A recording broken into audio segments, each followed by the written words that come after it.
Carrollant, feina fàcil, el coneix tothom, no hi ha gaire problema.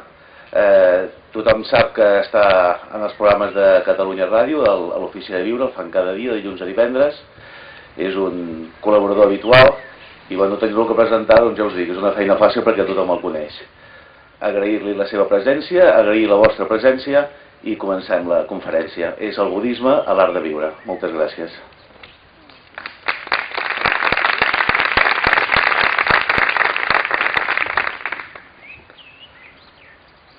Molt bona tarda, moltíssimes gràcies per l'organització d'aquest esdeveniment, d'aquest festival tan maco.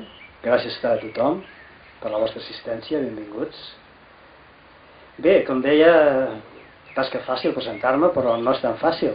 De fet, molts de vosaltres escolteu la meva veu, però no ens coneixem. Ara sí, ara ja ens coneixem, no? Això és important, ja relacioneu el so de la meva veu amb un aspecte concret. Com veieu, porto uns hàbits monàstics de monjo. Això vol dir que estic d'alguna forma mantenint una conducta ètica adequada segons l'ètica budista, esclar. Però això no comporta que jo sigui una persona diferent a vosaltres, en cap sentit. Perquè el budisme, com molt bé es titula aquesta conferència, el budisme a l'art de viure, hem d'entendre molt clarament que el budisme no és un dogma, no és una religió. El budisme és això, un art de viure. Una font de felicitat, de pau interior i de saviesa. Ens ensenya a desenvolupar amor i bondat i a respectar i a cuidar de tot el que viu damunt aquesta terra. Això vol dir que no és res que sigui diferent al que nosaltres som, qui més qui menys, en el més profund del nostre cor posseïm bondat, posseïm amor, tenim aquesta naturalesa fonamental en la nostra ment. És a dir, en el fons la nostra ment té un potencial. Aquest potencial, tot i que està ara, diguem-ne, en forma de llavor, aquesta llavor pot ser conreada i desenvolupada, igual que la natura, ara que estem aquí en aquest entorn tan natural, tan magnífic, tan verd, tan bonic, envoltat de naturalesa. Comparar-ho doncs amb la naturalesa, la nostra ment és el millor exemple que tenim. El budisme el que es busca això, l'art de viure és aquest, és posar-se a buscar la felicitat on hi és de debò. No buscar la felicitat amb coses amb la que no la trobarem mai, perquè nosaltres sempre, com tenim aquest, com deia abans, problema, per dir-ho així, que tenim aquest desconeixement, és a dir, no podem veure directament aquest potencial de la nostra ment, no el podem percebre directament. Tenim com aquesta confusió fonamental amb la que la nostra ment s'exterioritza cap a fora i llavors la recerca és exterior. Nosaltres pensem que mitjançant els nostres sentits, la vista, l'oïda, l'olfacte, gust, tacte, podem trobar coses en l'exterior, en el nostre univers exterior, que és magnífic.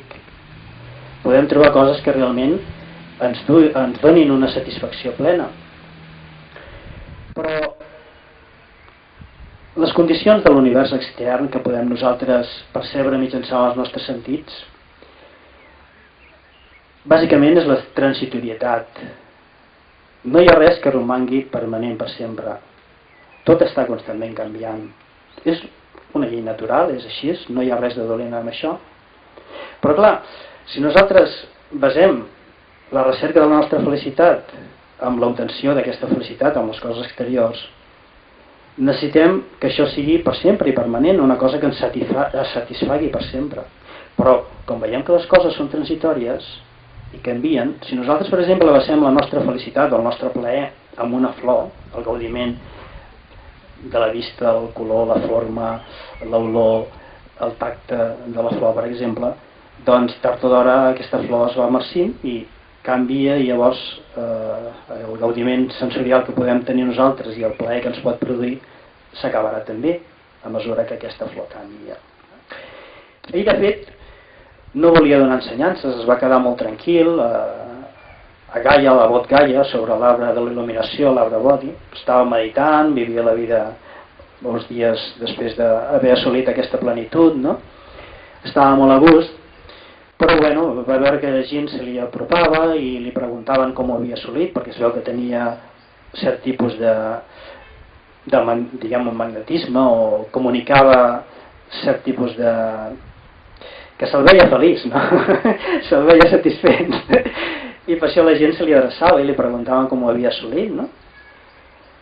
I doncs així, gràcies a que hi havia una pregunta, ell va fer una resposta, perquè el Buda mai ha sigut un proselitista i mai ha fet proselitisme en el sentit que no anava darrere la gent, escolteu, heu de fer això, feu això, deixeu de fer l'altre, no, seguiu-me, jo tinc la veritat, sóc l'il·luminat i tal, no? És a dir, mai anava empaitant a la gent per comunicar-li res, ell estava tranquil, però la gent es veu que se sentia treta amb la força de la seva realització, la gent se sentia treta i llavors li qüestionaven, no? I com hi havia qüestions, hi havia respostes. Les respostes, la primera resposta que va haver a les qüestions bàsiques que tothom li feia van ser les 4 nobles veritats. Les 4 nobles veritats d'alguna manera resumeixen tot el que és l'art de viure del budisme. L'art de viure del budisme és entendre, per exemple, que és una noble veritat l'existència de la insatisfacció. És a dir, si nosaltres analitzem bàsicament la nostra vida, tot el que fem, tot i que ho fem amb una motivació i amb una intenció de ser feliços, en definitiva no trobem aquell punt en què podem dir estic plenament satisfet, és a dir, ens costa arribar a aquest punt de dir he trobat plena satisfacció, no? Sempre ja tenim algun problema, com deia abans, la transitorietat i el canvi, nosaltres hem plantejat alguna qüestió que ens semblava que ens aniria bé, però degut a la transitorietat tot es canvia, tot es transforma, no? Hem d'entendre també que té un origen. El seu origen, la seva causa, bàsicament són les emocions pertorbadores creades per una ment confosa, una ment amb ignorància. La ment quan està confosa, quan no pot percebre la naturalesa, aquesta llavor que deia abans, la pròpia naturalesa de la pròpia ment, quan la ment no pot directament percebre la seva pròpia naturalesa, és molt normal que es vagi confonent i vagi embolcallant-se d'aquests vels, no?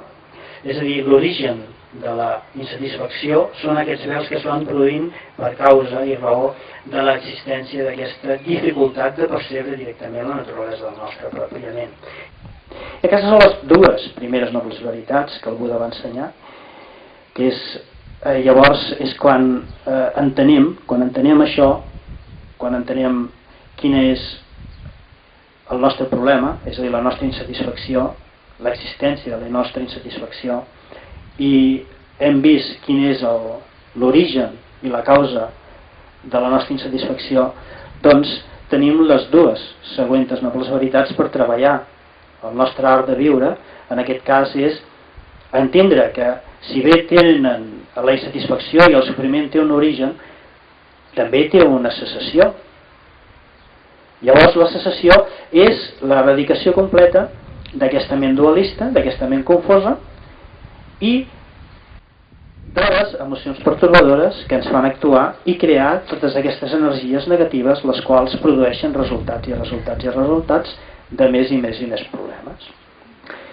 Això és obtenir el que es diu un estat de plenitud, un estat en el que tornes a veure la realitat de tot com és de veritat i d'alguna manera comences a treballar, et converteixes en un artista de la teva pròpia vida.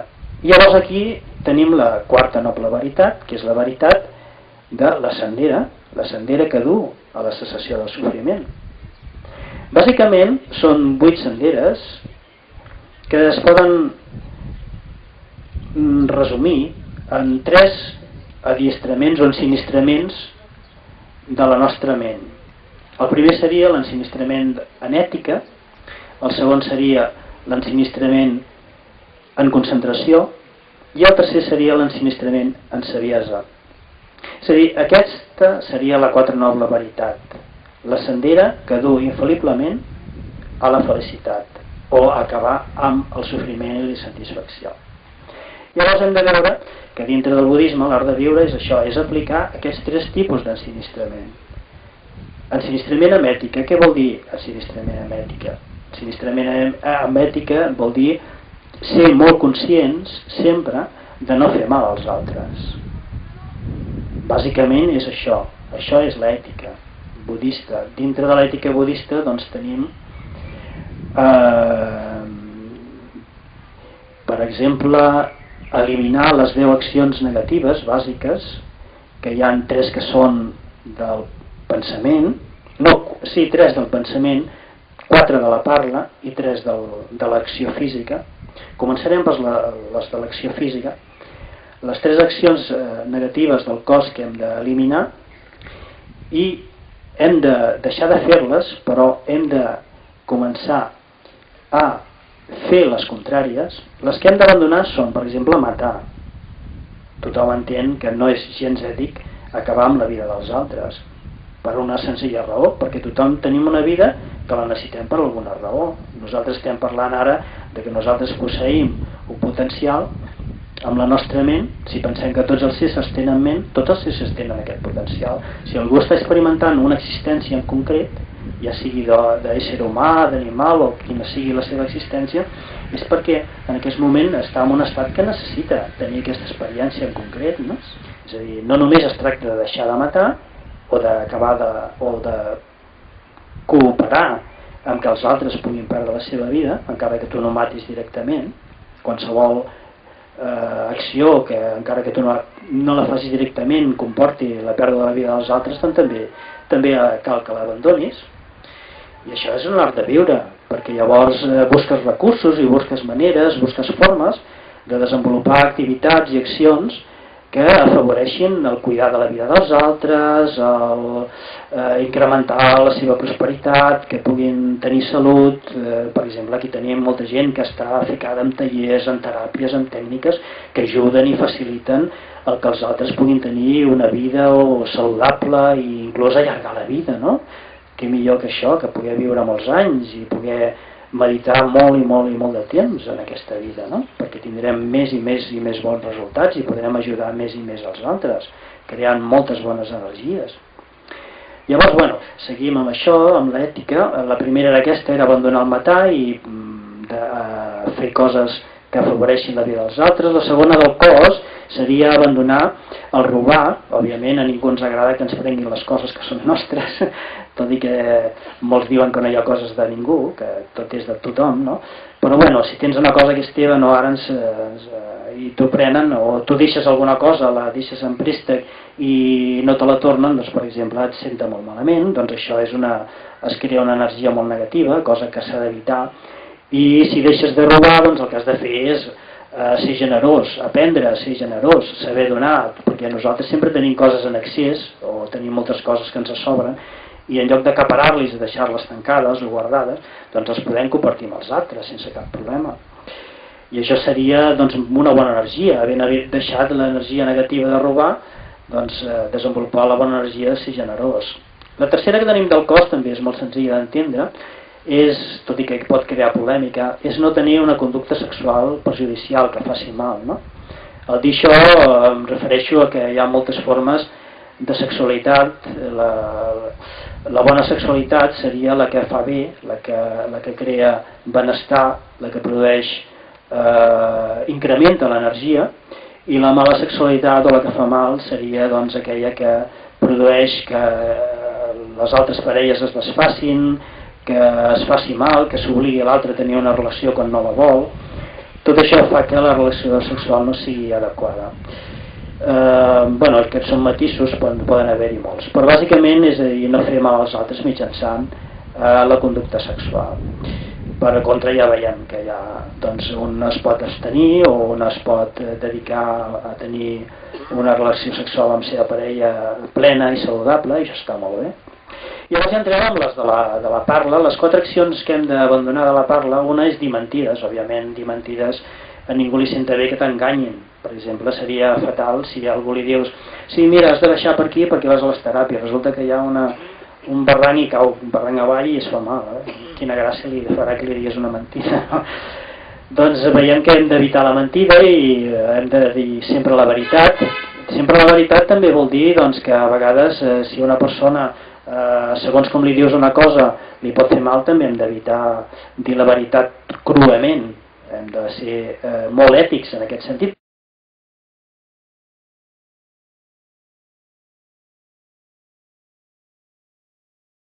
L'ètica egoista és aquesta, és la que sempre està adequada a les necessitats i sentiments dels altres. I bàsicament, com veiem, doncs això s'adapta molt bé, no matar, no robar, no tenir una conducta sexual que faci mal, no dir mentides de la parla, no crear la desavinença, no parlar malament dels altres, perseverar persones que s'estimen, per exemple, això seria molt incorrecte. Hem de crear l'harmonia, això seria la bona acció, la correcta. L'ètica seria crear l'harmonia entre els altres, parlar bé dels altres, buscar, si per exemple una persona o un grup de persones o una parella s'han separat, doncs buscar amb bones paraules que s'uneixin, es tornin a trobar i es tornin a ajuntar una altra vegada. També tenim, de la parla de les 4 hem vist 2, també tenim que hi ha les enraonies. Enraonies a vegades parlem, que estem molta energia parlant i no estem dient absolutament res, i aleshores cal sempre parlar amb sentit, és a dir, la conducta ètica és parlar sempre amb un sentit profund. Després tenim el que es diu no mentir, no crear dissentiments, no insultar, és a dir, no parlar en insults, perquè clar, si tu parles amb una persona, encara que la persona que t'escolti potser sigui molt amiga, jo a vegades em trobo en grups de nois joves que són molt amics i es parlen amb insults. Jo no estic com poden ser tan amics dient-se tot i tot l'altre, no? Però clar, estan acostumats i ja tenen com una cosa normal, però en definitiva no es crea una amistat autèntica. Si us fixeu, els nois joves que parlen amb insults no són realment amics, perquè qualsevol cosa així es barallen, no? I els insults encara ho pitjora tot. És a dir, que parlar amb insults no agrada a ningú. Al contrari, a tots ens agrada, doncs veiem que si ens parlen amb paraules dolces, amb paraules agradables, doncs sempre és molt més agradable estar amb aquella persona que parla d'aquesta manera. És per això que recordeu doncs, que l'ètica budista és això, és sempre tenir en compte les necessitats i els sentiments i la forma de pensar dels altres. I ens queden les 3 accions nocives de la ment que hem d'abandonar i les 3 bones a fer, segons l'ètica budista bàsica, de les 10 accions a abandonar i les 10 accions a fer, que són les 3 del pensament, de la ment. La primera que cal abandonar és la cobdícia, aquesta ment que sempre està desitjant allò que tenen els altres i mai està satisfet amb allò que un posseeix de forma honrada, no? I per tots els mitjans, encara que siguin deshonestos, vol aconseguir per cobdícia tot allò que els altres tenen. Doncs aquesta ment és un pensament molt nociu que fa molt mal a un mateix i als altres. Inclús s'arriben a fer guerres per conquerir països i altres pertinences dels altres o possessions dels altres. I també tenim la maledicència. Si abandonem la cobdícia, què hem de fer? Doncs òbviament hem de ser persones que hem de saber sentir-nos satisfets amb tot allò que podem aconseguir de forma honrada per la nostra pròpia capacitat, no? I també hem d'abandonar la ment de la maledicència. Maledicència és aquella ment que sempre està pensant que els altres puguin experimentar més mal i més sofriment possible, que prenguin mal de totes formes possibles. Llavors aquesta ment també cal abandonar-la i l'hem d'abandonar per una ment de benevolència. La benevolència és aquella ment que sempre està pensant en beneficiar amb els altres, desenvolupant qualsevol activitat, qualsevol energia, encara que només sigui de pensament, perquè el pensament ja en si mateix és una acció molt forta i que pren vida tard o d'hora, ja sigui amb paraules o ja sigui amb accions, o que encara que nosaltres ho fem es pot manifestar amb el pensament dels altres i cobrar vida també. Per això el pensament és molt important i abandonar la maledicència és importantíssim. Llavors la benevolència s'ha de desenvolupar fins a un nivell il·limitat, perquè no trobarem límits.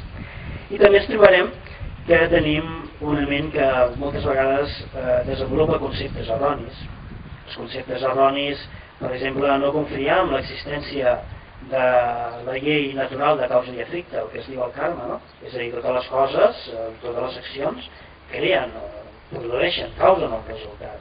No podem, encara que no ho podem copsar directament, que no podem veure ara, d'avui a demà, si avui fem una cosa, potser demà no tindrà el resultat, però potser ho tindrà d'aquí uns anys, el resultat com les plantes, parlàvem abans, si ara nosaltres posem una llavor, potser l'arbre no es fa d'aquí 4 dies, no surt d'avui a demà, és a dir, posem l'arbre de llavor i demà volem ja que sigui l'arbre, no és així, per exemple aquests arbres que hauran trigat 100 anys en sortir tal com són, que tindran 100 anys, doncs a la nostra, al Carme, les nostres accions no són el mateix. El resultat que hem d'entendre d'això és que hem de ser més observadors, més contempladors, contemplar millor les coses, i llavors això ens ajuda al segon tipus d'adiestrament, d'ensinistrament. Hem vist que hi havia 3 tipus d'ensinistrament, un era el de l'ètica, després el de concentració. Precisament si tratem de tenir la nostra ment més concentrada, de ser més contemplatius, d'analitzar millor les coses, de pensar-ho tot més profundament, és a dir, nosaltres disposem amb la nostra ment de la qualitat de la nostra ment de poder-la concentrar, però com no desenvolupem aquesta qualitat de concentració, d'atenció conscient, doncs la nostra ment sempre passa d'una cosa a l'altra i no hi profunditza en les coses.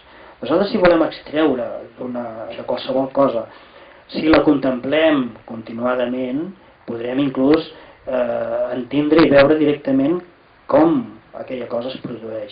És a dir, que la concentració sempre ens ajudarà, sobretot en el retrobament interior, ja no solament en veure i analitzar les coses al nostre univers exterior, amb contemplació i atenció conscient, sinó també el nostre univers interior. És a dir, si nosaltres busquem cap al nostre interior, si no tenim la ment concentrada i no la podem enfocar ni tan sols per un instant, ens resultarà absolutament impossible trobar directament doncs, la nostra pròpia naturalesa, el nostre propi ment. No podrem. Serà molt difícil inclús plantejar-nos el fet de travessar ni un petit vel de les emocions, perquè sempre estarem distrets per les emocions, per les coses. És a dir, la nostra ment no tindrà estabilitat. I per això necessitem dedicar-nos a l'ensinistrament de concentració. Hi ha moltes tècniques, després a les 7 farem una meditació que aplicarem algunes tècniques per saber concentrar la ment. I el tercer tipus d'ensinistrament mental és el de la saviesa. La saviesa del budisme es considera que nosaltres posseïm amb la nostra ment 3 tipus de saviesa que ens ajuden a desenvolupar el que jo deia abans, que és aquesta percepció directa de veure la realitat de tot com és, la realitat de la nostra pròpia existència i la realitat de l'existència exterior, del nostre univers extern. És a dir, podem esbrinar mitjançant la saviesa com és la nostra ment, com és el nostre cos i com és l'entorn en el que la nostra ment i el nostre cos es desenvolupa, que és l'univers extern. La saviesa en el budisme és això, és poder-ho entendre tot realment tal com és. No com ho percebem directament i de forma molt confusa mitjançant els sentits de la vista, l'oïda, l'olfacte, el gust i el tacte, que distorsionen totalment la realitat. Per això cal fer servir doncs, la saviesa que tots nosaltres posseïm i desenvolupar-la mitjançant la saviesa d'escoltar, per exemple, escoltar coses que ens ajudin a la pròpia transformació de la ment, a superar la confusió fonamental. Tenim també la saviesa de reflexionar, d'analitzar, com he vist abans, qualsevol error que puguis tu percebre mitjançant els sentits, amb una petita anàlisi que facis de seguida veus que estàs equivocat, no? Com l'exemple que he posat del llapis i l'aigua i la reflexió. I també disposem de la saviesa de meditar. La saviesa de meditar és amb la qual tot allò que hem après, escoltat, tot allò que hem analitzat, que hem reflexionat, que mitjançant la nostra discriminació i anàlisi hem anat esbrinant i hem anat aprofundint amb allò. Llavors, una vegada ho tenim ben analitzat, llavors una vegada ho posem en pràctica amb la meditació, doncs la nostra ment ho pot percebre directament. És a dir, si abans era una reflexió analítica merament conceptual i intel·lectual, la saviesa de meditar ens dona el coneixement i la percepció directa de les coses tal com són.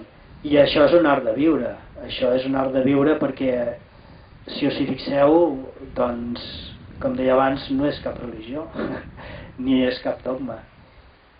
És senzillament un art de viure, és l'art de transformar-se un mateix, d'entendre i de veure que tenim un potencial que podem desenvolupar i posar-nos, com els artistes, a crear amb nosaltres una gran obra mestra. L'obra mestra que ens farà feliços, que realment quan acabem aquesta gran obra mestra ens sentim en plenitud, ens sentim feliços i ens sentim bé. I això realment també serà molt útil pels altres, perquè nosaltres serem llavors causa de felicitat dels altres i no la causa del sofriment. Per nosaltres, si tenim problemes i insatisfaccions, també col·laborem i contribuïm als problemes i a les insatisfaccions dels altres. És per això que ens interessa convertir-nos en artistes de la nostra pròpia vida, fer amb la nostra vida una gran obra mestra i fer d'aquesta humanitat una gran obra mestra també, una humanitat digna, una humanitat realment amb la qual puguem estar tots feliços. I val la pena posar-nos a la tasca. Per això, com digueu budisme, penseu que és molt diferent del que coneixeu fins ara. És senzillament això, buscar la plenitud i la felicitat, convertir-se en un artista en l'art de la pròpia vida.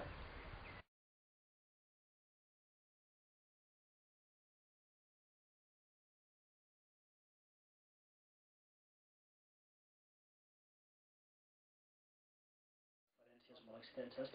Un ésser il·luminat, el que a nosaltres en sànscrit es diu, és la paraula Buda, no? Què és un Buda? Un Buda és aquell que ha acabat completament amb aquesta ment pertorbada, com deia abans, aquesta ment que té emocions pertorbadores, és a dir, una ment que ha acabat amb aquesta possibilitat que amb la ment sorgeixin aquestes emocions pertorbadores. És a dir, si imaginem que les emocions pertorbadores són com unes males herbes que han sortit en un camp, doncs és una persona que ha agafat aquestes herbes i no només li ha tallat les branquetes, sinó que les ha arrencat d'arrel. Perquè nosaltres el que fem normalment, no som budes, no som éssers il·luminats actualment, però nosaltres el que fem amb les nostres emocions pertorbadores és tallar només les branquetes.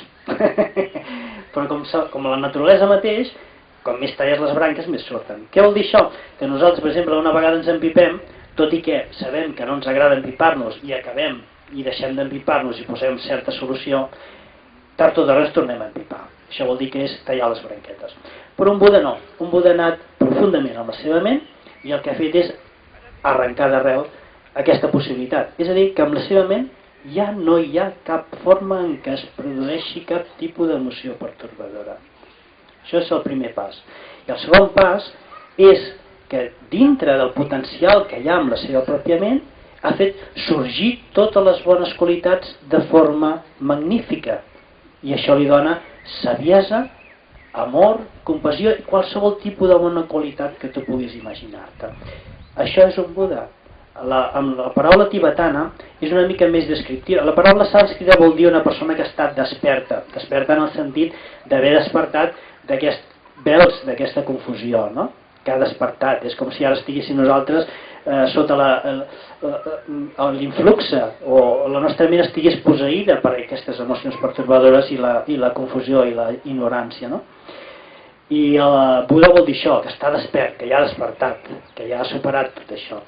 Però en tibetà es diuen dos paraules juntes, és Sangye, i Sang vol dir purificat, completament purificat, del que deia abans, de les emocions pertorbadores, i Ye, completament desenvolupat de les bones qualitats. Doncs un ésser il·luminat és això.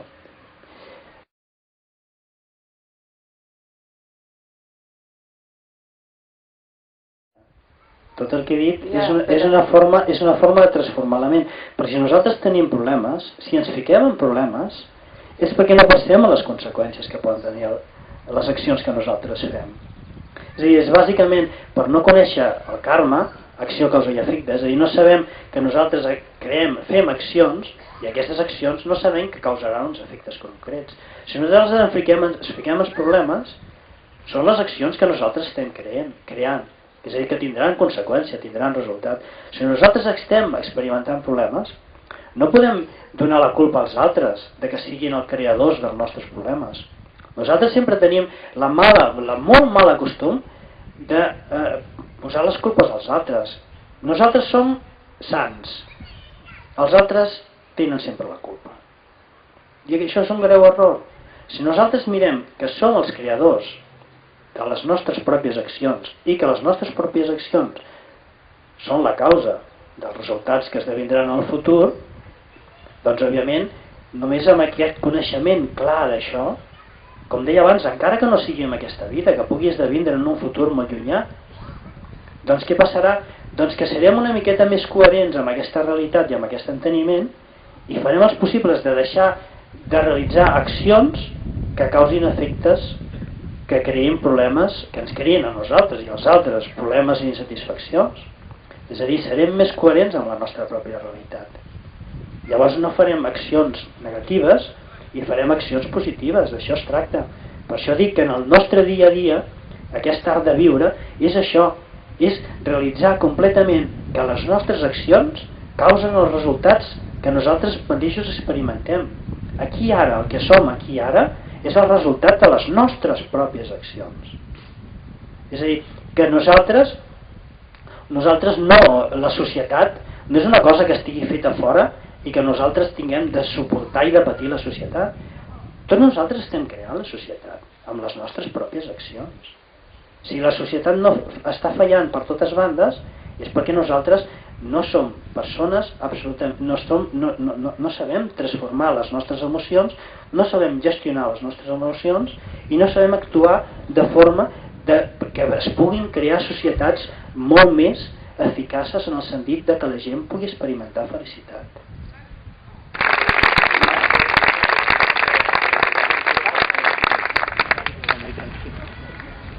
Molt bé, doncs avui tenim un espai magnífic per estar reunits un instant, per fer una meditació plegats.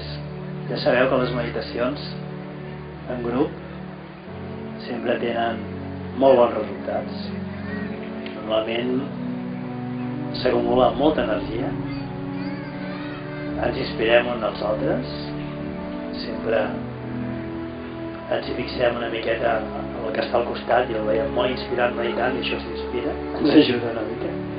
La nostra ment no sap estar-se quieta mai, sempre necessita anar d'un costat a l'altre, mirant les coses i sí, distraient-se. Ara es tracta doncs d'agafar-la, de tenir-la, de fer-la que s'estigui quieta, tractar de mantenir-la durant un instant amb una sola cosa. Es tracta doncs de tenir atenció conscient. Doncs si us sembla començarem la nostra meditació d'avui.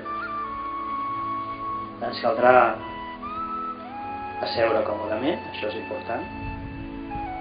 Si esteu a terra, procureu posar les cames creuades, còmodes, deixar que els genolls caiguin cap avall. Els que esteu en cadires, les cames cap a dintre una mica, relaxades. Posant, en tots dos casos, tant en cadires com les cames creuades, ficar la zona lumbar una mica cap a dintre. Així és com que, així és, automàticament l'esquena es posa recta. És molt fàcil.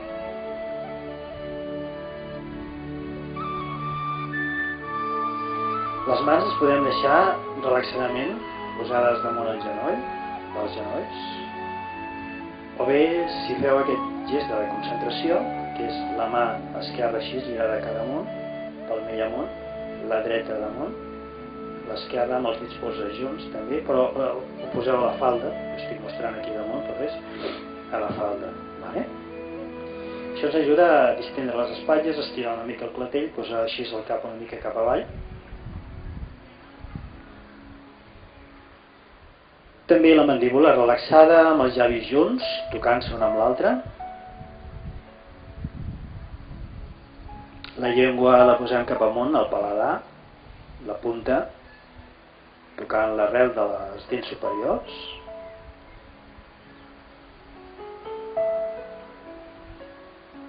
Deixem els ulls una mica tancats, reposant els ulls, deixant que segueixin la línia del nas cap avall, sense forçar la mirada.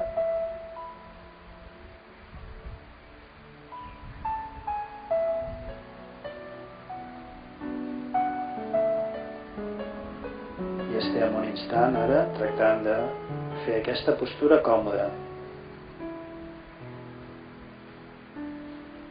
tenint consciència del nostre cos, sent conscients del nostre cos i conscientment deixar-lo tranquil, assegut, còmode, relaxat.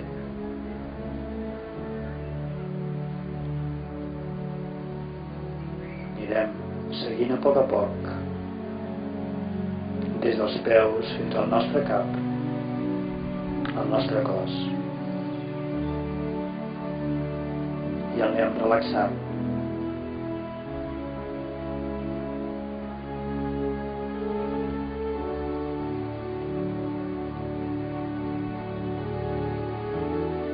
Anirà bé repetir per dintre en silenci. Jo relaxo els meus peus. Els meus peus relax.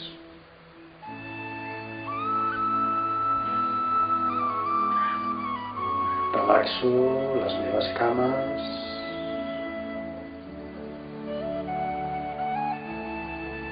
les meves cames, relax.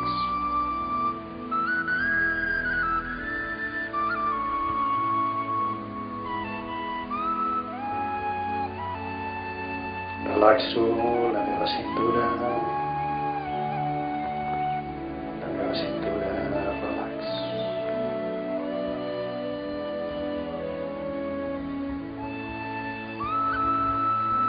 Relaxo el meu tronc,